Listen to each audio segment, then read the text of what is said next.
एक समय की बात है। एक राज्य में एक प्रतापी राजा राज करता था। एक दिन उसके दरबार में एक विदेशी आगंतुक आया और उसने राजा को एक सुंदर पत्थर उपहार में दिया। राजा वह पत्थर देख बहुत प्रसन्न हुआ।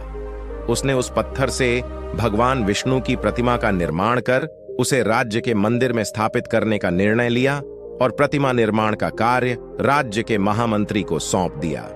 महामंत्री गांव के सर्वश्रेष्ठ मूर्तिकार के पास गया और उसे वह पत्थर देते हुए बोला, महाराज मंदिर में भगवान विष्णु की प्रतिमा स्थापित करना चाहते हैं। 7 दिवस के भीतर इस पत्थर से भगवान विष्णु की प्रतिमा तैयार कर राजमहल पहुंचा देना। इसके लिए तुम्हें 50 स्वर्ण मुद्राएं दी जाएंगी। 50 स्वर्ण मुद्राओं की बात सुनकर मूर्तिकार खुश हो गया और महामंत्री के जाने के उपरांत प्रतिमा का निर्माण कार्य प्रारंभ करने के उद्देश्य से अपने औजार निकाल ली। अपने औजारों में से उसने एक हथौड़ा लिया और पत्थर तोड़ने के लिए उस पर हथौड़े से वार करने लगा, किंतु पत्थर जस का तस रहा। मूर्तिकार ने हथौड़े के कई वार पत्थर पर किए, किंतु पत्थर नहीं टूटा।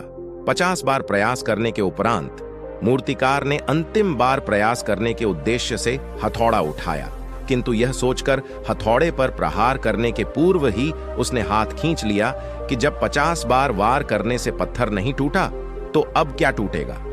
वह पत्थर लेकर वापस महामंत्री के पास गया और उसे यह कह वापस कर आया कि इस पत्थर को तोड़ना नामुमकिन है, इसलिए इससे भगवान विष्णु की प्रतिमा नहीं बन सकती।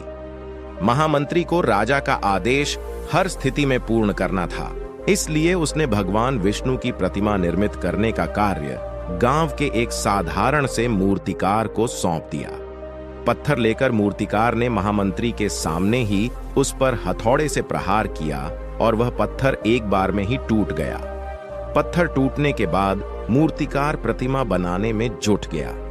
इधर महामंत्री सोचने लगा कि काश पहले मूर्तिकार ने एक अंतिम प्रयास और किया होता तो सफल हो गया होता और 50 स्वर्ण मुद्राओं का हकदार बनता।